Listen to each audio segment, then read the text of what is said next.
अस्सलाम वालेकुम everybody, this is Abdul Qadir Baloch और हम जो है वो ब्लूम्स टैक्सोनॉमी के ऊपर एक वीडियो पहले बना चुके हैं। अभी हमारी ये सेकंड वीडियो है ब्लूम्स टैक्सोनॉमी के ऊपर। सही है, ये है revised Bloom's taxonomy. Revised Bloom's taxonomy कब दी गई? 2001 में। ठीक है, और पहली जो ब्लूम्स ने टैक्सोनॉमी दी थी वो कब दी थी? 1956 में। ठीक है, बेंजामिन ब्लूम ने जो दी थी। अब जो रिवाइज किया गया ब्लूम्स की टैक्सोनॉमी को वो कब किया गया? 2001 में। किसने डेवलप की ये टैक्सोनॉमी? साइंटिस्ट हमारे पास लॉरेन एंडरसन। ठीक है, ये स्टूडेंट थे किसके? ब्लूम के। ठीक है, फॉर्मर स्टूडेंट थे किसके? ब्लूम के। इसने ये दिया था। और इसके अलावा डेविड क्रेथोल, एक दो साइंटिस्ट थे और कुछ कॉग्निटिव साइकोलॉजिस्ट थे। ठीक है, साइकोलॉजी के माहिर थे, कॉग्निटिव यानी जो ब्रेन के जो साइकोलॉजिस्ट थे, उन्होंने जो है ये थ्योरी दी थी। ठीक है, अब मेजर चेंजेस इसमें क्या आई थोड़ा सा देखिएगा। पहले इस टॉपिक को हमने पहले ही इसकी वीडियो बनाई हुई है ब्लूम्स टैक्सोनॉमी के ऊपर, एक पायरामिड बनाया था अगर आपको याद हो।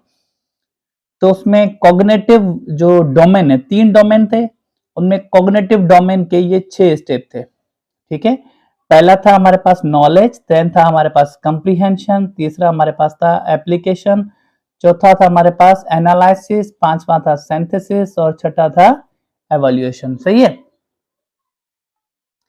अब ये सारे जो है वो स्टेप्स है, इसको हम मजीद जो है ना वो डिटेल में हम पहले डिस्कस कर चुके हैं। नॉलेज, कंप्रीहेंशन, ठीक है, एप्लीकेशन, एनालिसिस, फिर कोई चीज सिंथेसाइज करना, फिर लास्ट में उसको एवोल्यूट करना। सही है, जो हमारे पास 2001 में जो दिया गया कि जो ब्लूम्स टैक्सोनॉमी को रिवाइज किया गया, उसमें क्या किया गया? उन्होंने क्या किया कि जो इनके नाम थे उनको चेंज किया। देखें, नॉलेज ये हमारे पास एक जो है ना वो लफ्ज है, इसको हमने चेंज कर दिया किसमें? रिमेम्बरिंग में। ये हमारे पास जो है नॉलेज क्या है? हमारे पास नाउन है, और ये क्या है? वर्ब है। मतलब जितनी भी ये सारे क्या है, ये नाउन है। तो नाउन को सारों को जो है वो कन्वर्ट कर दिया गया किसमें? वर्ब में। पहली चीज तो जो है वो चेंज हुई वो ये है। ठीक, याद रखिएगा कि कॉग्निटिव डोमेन के 6 स्टेप्स थे, पहले ब्लूम्स ने दिए थे, ये स्टेप्स थे।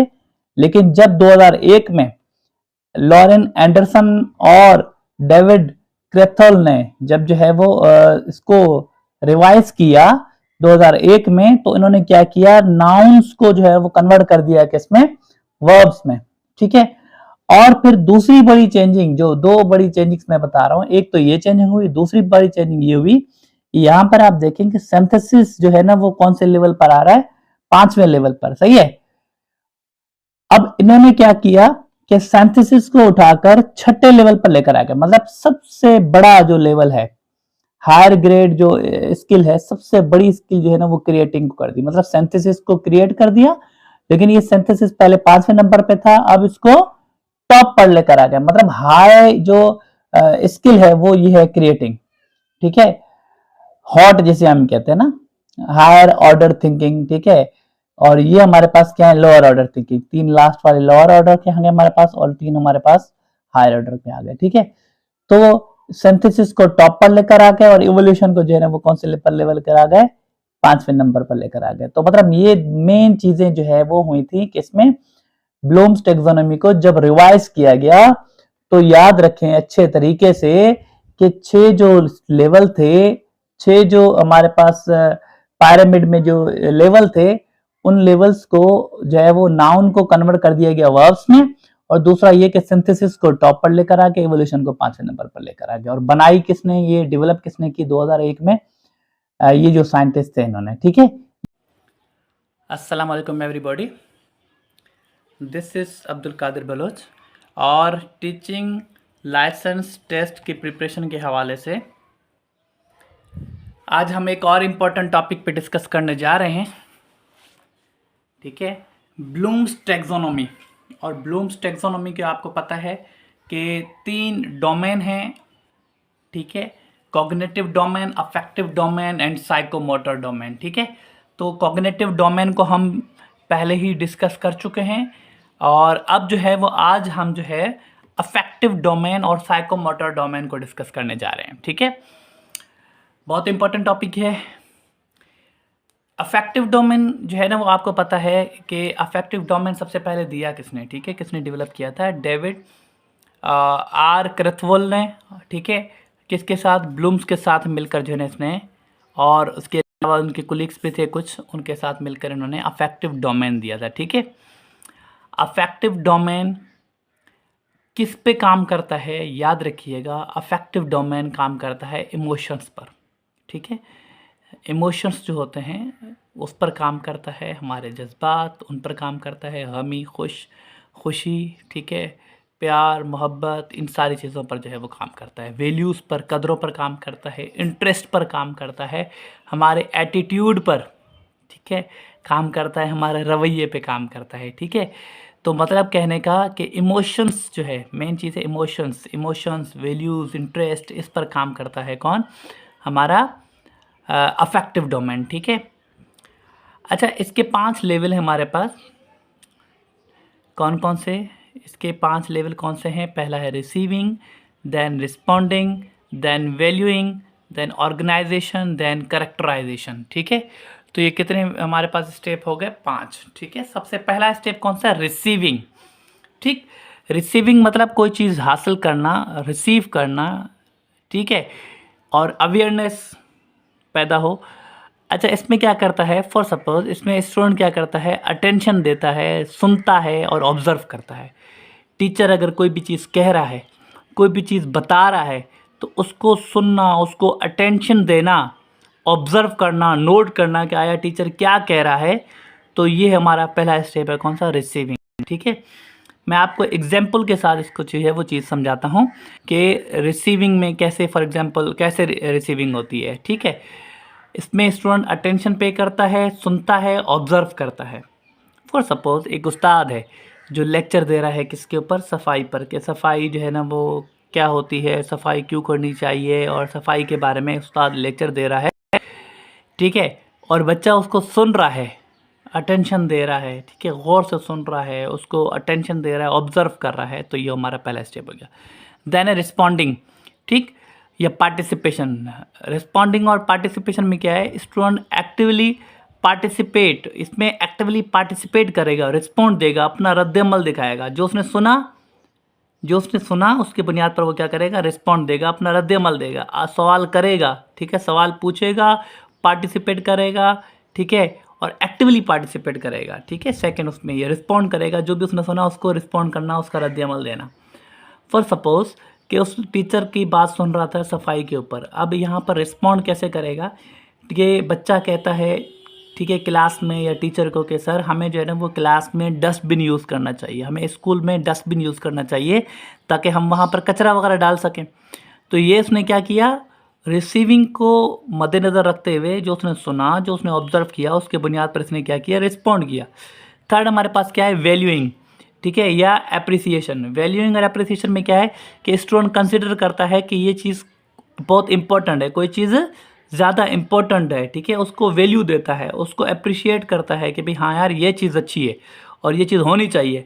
ठीक है, फॉर सपोज़ कि बच्चा जो है ना वो सफाई को अहमियत देता है, मैं एग्जांपल के साथ लेकर चल रहा हूँ, बच्चा सफाई को अहमियत देता है और यहाँ तक कि अपनी क्लास की सफाई खुद करना शुरू कर देता है, क्लास की सफाई कर रहा है, ठीक है, ख़ुद को जो है ना वो कचरा वगैरह वहाँ से हटा रहा है क्लास से और स्कूल को साफ़ कर रहा है। तो ये क्या कर रहा है, उस चीज़ को वैल्यू दे रहा है, अप्रिशिएट कर रहा है कि यार ये चीज़ इंपॉर्टेंट है, ये चीज़ होनी चाहिए।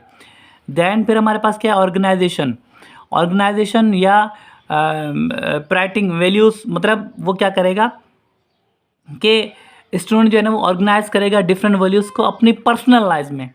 ठीक है, यानी वो जो वैल्यूज़ हैं, जो उसकी कदर है, मतलब जो सफाई की कदर है, उसको क्या करेगा, अपने पर्सनल लाइफ में लेकर आएगा, यानी अपनी रूटीन में लेकर आएगा। जो टीचर ने उसको समझाया, जो टीचर ने उसको सिखाया, उसको अपनी लाइफ में शामिल करना, ये क्या है, ऑर्गेनाइजेशन है। ठीक है, प्राइटिंग वैल्यूज़ इन ऑन लाइफ, यानी अपनी पर्सनल सिस्टम में उसको जो है ना वो लेकर आना।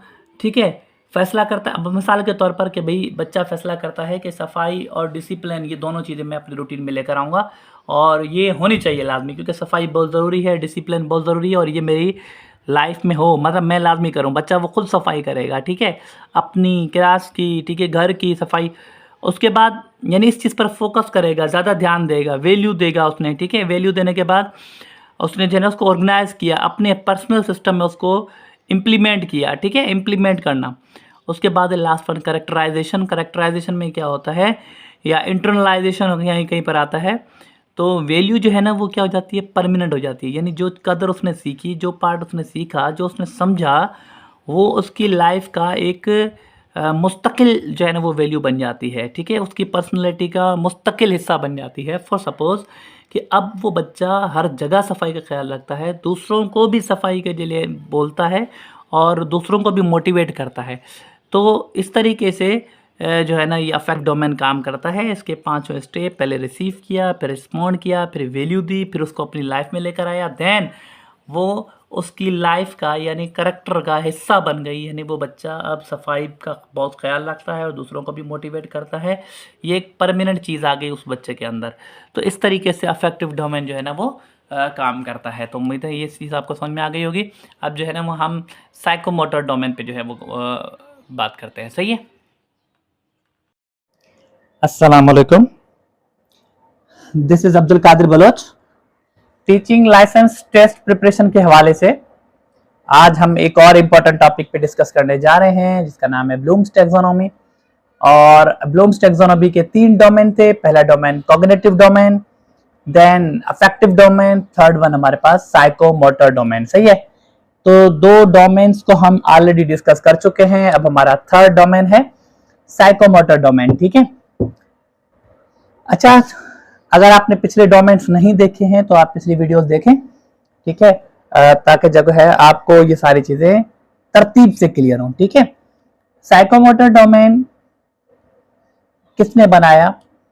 बहुत सारे साइंटिस्ट ने बनाया, लेकिन हमारे पास एलिजाबेथ जॉन सिम्पसन ने जो साइकोमोटर डोमेन दिया, उसके जो स्टेप्स दिए, वो एजुकेशन के हिसाब से ज्यादा इस्तेमाल किए जाते हैं। मतलब दूसरे भी आए, दूसरे भी स्टेप्स आए, लेकिन सिम्पसन का जो मॉडल है, ठीक है, इस साइंटिस्ट का जो मॉडल है, वो जो है ना वो इसके जो स्टेप्स हैं वो ज्यादा यूज होते हैं हमारे एजुकेशन सिस्टम में। और ये कब दिया गया? 1972 में।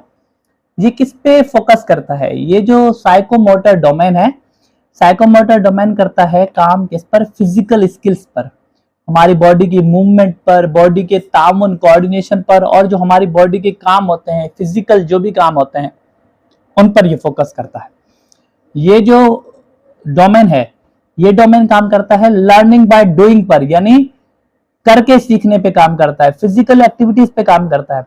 आपको याद होना चाहिए, कॉग्निटिव डोमेन मेंटल चीजों पर, सोच समझ पर, अफेक्टिव डोमेन हमारे इमोशंस पर, और साइकोमोटर डोमेन हमारी फिजिकल एक्टिविटी, हमारी फिजिकल मूवमेंट पे, ठीक है, कोऑर्डिनेशन पर, हमारी मोटर स्किल्स पर, बॉडी के जितने भी काम होते हैं, जितनी भी स्किल्स होती हैं जिसमें हम बॉडी यूज करते हैं, मसल्स यूज करते हैं, ब्रेन ऑर्डर करता है और हम कोई काम करते हैं जैसे कि लिखना, ड्राइव करना, ठीक है, इसके अलावा टाइपिंग करना, क्रिकेट वगैरह खेलना, या कुछ भी, ये फिजिकल जो भी काम होते हैं उन पर हमारा ये साइकोमोटर डोमेन जो है ना वो काम करता है। इसके 7 स्टेप्स हैं। कॉग्निटिव डोमेन के कितने थे? 6। अफेक्टिव के कितने थे? 5। और इसके कितने हैं? 7। कौन कौन से? Perception, set, guided response, mechanism, complex over response, adaptation और ओरिजिनेशन। सही है। मेरे ख्याल से ये 7 स्टेप्स याद हो गए होंगे आपको। अब 1 बाय 1 हर स्टेप को देखते हैं, ठीक है। आए, सबसे पहले परसेप्शन है। परसेप्शन में क्या है कि बच्चा जो है वो अपने सेंसेस को इस्तेमाल करते हुए, अपनी आंखें, कान, नाक, इन सब को इस्तेमाल करते हुए फिजिकल एक्टिविटी जो भी हो रही होती है, फिजिकल एक्शन जो भी हो रहा होता है, ठीक है, उसको गौर से देख रहा होता है, और उसको जो है ना वो बड़ी गौर से देखना, उसको सुनना, उसको समझना, ठीक है, ये कर रहा होता है। परसेप्शन में अपने सेंसेस को इस्तेमाल करते हुए जो भी काम हो रहा है उसको देख रहा होता है। सही है कि ये काम कैसे हो रहा है।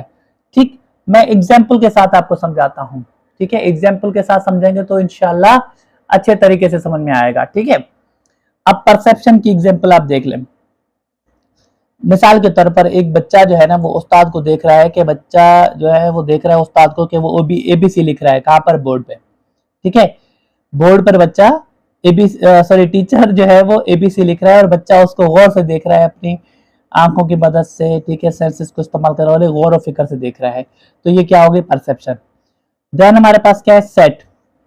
सेट क्या है, readiness to act mentally, physically and emotionally. अब बच्चा क्या कर रहा है, अंदर ही अंदर अपने आप को रेडी कर रहा है, अपने आप को तैयार कर रहा है, चाहे वो मेंटली तौर पर, ज़हनी तौर पर भी और फिजिकली तौर पर भी अपने आप को रेडी कर रहा है और इमोशनली तौर पर भी अपने आप को रेडी कर रहा है कि ये जो चीज उस्ताद कर रहा है, ये जो टीचर करके दिखा रहा है, वो चीज मैं करूं। तो अपने अंदर से अपने आप को रेडी कर रहा है, अपने आप को रेडी कर रहा है, मेंटली तौर पर अपने आप को तैयार कर रहा है कि मैंने भी ऐसा करना है, फिजिकली भी ये तैयार कर रहा है। ठीक है, तो ये क्या हो गया, सेट। ठीक है, कैसे, फॉर सपोज कि बच्चा लिखने के लिए जो है ना वो पेंसिल कॉपी लेकर मतलब तैयार हो रहा है, वो पेंसिल ले रहा है और बोल रहा है कि जैसे उस्ताद लिख रहा है मैं भी वैसे लिखूंगा। ठीक है, बच्चे ने पेंसिल पकड़ी और फिर वो क्या कर रहा है कि कॉपी ले रहा है और तैयार हो रहा है कि मैं भी वैसे ही लिखूं जैसे उस्ताद ने लिखा। ठीक है, क्योंकि उसने देखा था सेट पे, सेट के बाद जो है ना वो, और सॉरी परसेप्शन में उसने देखा था, सेट पे वो क्या कर रहा है, अपने आप को रेडी कर रहा है। थर्ड है गाइडेड रिस्पॉन्स। इसमें क्या होता है, performing skill with the guidance. ठीक है, ट्रायल और एरर। इसमें क्या होता है कि बच्चा परफॉर्म करता है वो स्किल, यानी जो भी स्किल वो सीख रहा है उस पर वो परफॉर्म करता है, लेकिन गाइडेंस के साथ।